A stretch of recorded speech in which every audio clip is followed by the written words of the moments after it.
नमस्कार, आप देख रहे हैं 4 PM। मैं हूं आपके साथ सिमरन। इस बार का लोकसभा चुनाव काफी दिलचस्प माना जा रहा है क्योंकि एक तरफ जहां सत्ताधारी दल भाजपा और इसका गठबंधन एनडीए है, तो वहीं दूसरी तरफ विपक्षी दल इंडिया गठबंधन है, जो कि काफी एक्टिव नजर आ रहा है। चुनाव के लिए इंडिया गठबंधन को सक्रिय देख भाजपा के खेमे में खलबली मची है। हार का डर साफ दिखाई दे रहा है। ऐसे में भाजपा हर तरह से कोशिश कर रही है चुनाव को साधने के लिए। अब भले ही चुनाव में कुछ दिन बचे हो, लेकिन भाजपा की नींद उड़ चुकी है और जब से कांग्रेस ने अपनी घोषणा पत्र जारी किया है, तब से भाजपा में खलबली मच गई है। हालांकि भाजपा इस बार का चुनाव जीतने के लिए हर तरह से कोशिश कर रही है। इसी को पूरा करने के लिए भाजपा ने अब नई रणनीति तैयार की है। दरअसल भाजपा इस बार चुनाव में बॉलीवुड के अभिनेताओं का साथ पकड़ने की कोशिश में लगी है। तभी तो एक के बाद एक एक्ट्रेस से मुलाकात की जा रही है। बता दें कि बीजेपी अध्यक्ष आशीष शेलार ने हाल ही में प्रसिद्ध अभिनेता सलमान खान से मुलाकात की, जिससे चुनाव की पृष्ठभूमि में चर्चा छिड़ गई है। शेलार ने खुद एक ट्वीट के जरिए इस घटनाक्रम को साझा किया है। अटकलें लगाई जा रही हैं कि आशीष शेलार उत्तर मध्य मुंबई सीट से उम्मीदवार के रूप में पूनम महाजन की जगह ले सकते हैं।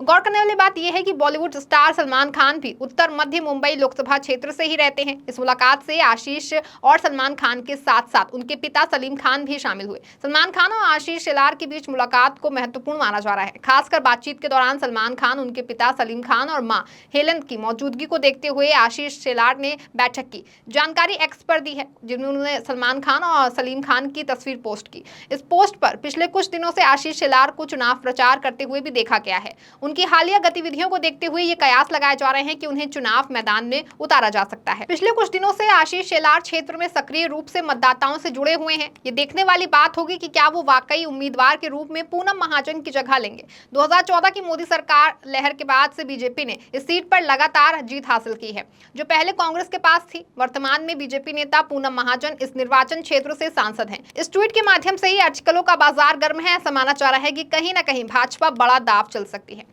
ऐसा हो भी क्यों ना, इससे पहले बॉलीवुड अभिनेता गोविंदा भी राजनीति में आ चुके हैं। इतना ही नहीं, राजनीति में आने के बाद से ही वो काफी सक्रिय हैं और शिवसेना में शामिल होने के बाद अभिनेता गोविंदा चुनाव प्रचार में कूद पड़े हैं। वो रामटेक लोकसभा क्षेत्र से शिवसेना उम्मीदवार राजू पारवे के प्रचार अभियान की शुरुआत करेंगे। इसी क्रम में एक्टर नागपुर पहुंचे। एयरपोर्ट पर शिवसेना कार्यकर्ताओं ने उनका जोरदार स्वागत किया।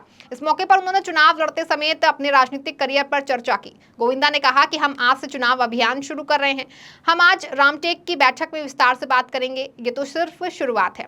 सफलता आपके काम पर निर्भर करती है, इसलिए मैं प्रार्थना करता हूं कि मैंने जो व्यक्त किया है वो सच हो। वहीं हाल ही में उन्होंने कहा कि लोकसभा चुनाव में दक्षिण मुंबई से चुनाव लड़ने के सवाल पर गोविंदा ने कहा कि मेरे चुनाव लड़ने को लेकर हमारे बीच कोई चर्चा नहीं हुई है। मैंने टिकट भी नहीं मांगा है। हालांकि शिवसेना शिंदे गुट के साथ है। इस अवसर के लिए धन्यवाद। मैंने अब तक जो भी निर्णय लिया है उसे पूरा किया है। हाँ, अब मैं शिवसेना के लिए प्रचार करने आया हूं, इसलिए मुझे लगता है कि शिवसेना उम्मीदवार निश्चित रूप से जीतेगा।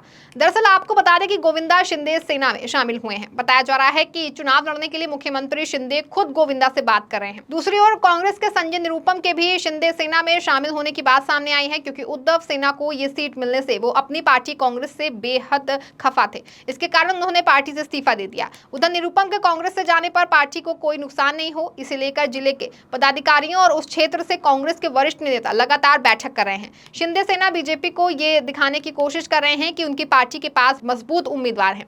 इतना ही नहीं, बॉलीवुड अभिनेता संजय दत्त को लेकर भी अटकलों का बाजार गर्म है। ऐसा माना जा रहा है कि वो भी इस बार की चुनावी राजनीति में शामिल हो सकते हैं।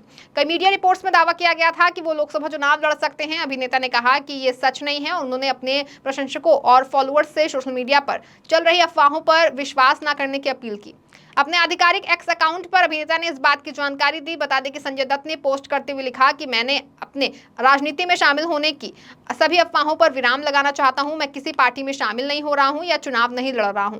अगर मैं राजनीतिक क्षेत्र में कदम रखने का फैसला करता हूं तो मैं इसकी घोषणा करने वाला पहला व्यक्ति होऊंगा। कृपया अभी तक मेरे बारे में खबरों में जो चल रहा है उस पर विश्वास करने से बचें। जानकारी की बता दें कि संजय दत्त की बहन प्रिया दत्त राजनीति से जुड़ी हैं। वहीं एक सामाजिक कार्यक्रम है और अपनी पारिवारिक पृष्ठभूमि के कारण राजनीति से जुड़ी रही हैं। प्रिया दत्त दिवंगत बॉलीवुड अभिनेता और राजनीतिक सुनील दत्त और नरगिस दत्त की बेटी हैं।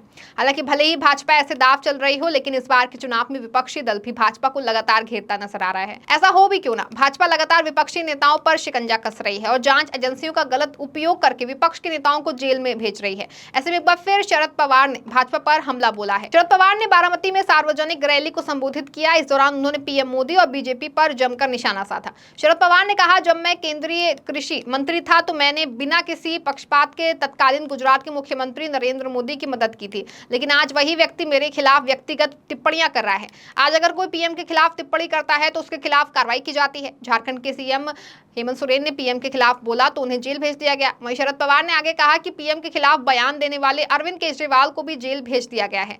ये लोकतंत्र नहीं, तानाशाही है। आज सत्ता मोदी के हाथों में केंद्रित गई है, हमें इसे उनसे मुक्त कराने की जरूरत है। आपको बता दें कि शरद पवार ने बारामती सीट से अपनी बेटी सुप्रिया सुले को उम्मीदवार बनाया है। इस सीट से मौजूदा सांसद भी सुप्रिया सुले ही हैं। बता दें कि महाराष्ट्र में आगामी चुनाव मुख्यमंत्री एकनाथ शिंदे और उप मुख्यमंत्री के साथ साथ एनसीपी अजित पवार के लिए भी एक अग्नि परीक्षा है, जो अपनी अपनी पार्टियों को छोड़कर बीजेपी के नेतृत्व वाली पार्टी में शामिल हुए हैं। शरद पवार और उद्धव ठाकरे को पहले ही बड़ा झटका लग चुका है। शरद पवार की पार्टी एनसीपी में और उद्धव ठाकरे की शिवसेना में विभाजन हो चुका है। खैर, अब देखना ही होगा कि इस बार के चुनाव को भाजपा और विपक्ष किस तरह से साधती है और किस दल को कितनी सीटें हासिल होती हैं। लेकिन अभी मौजूदा हालात की अगर हम बात करें तो इस समय राजनीतिक माहौल कुछ बेहतर नहीं है। भाजपा जीत के लिए हर हद तक जा सकती है, वहीं कांग्रेस समेत अन्य राजनीतिक दल भी पूरा जोर लगा रहे हैं। अब देखना ही होगा कि क्या होता है। फिलहाल के इस खबर में बस इतना ही। तब तक के लिए आप देखते रहें 4 PM। धन्यवाद।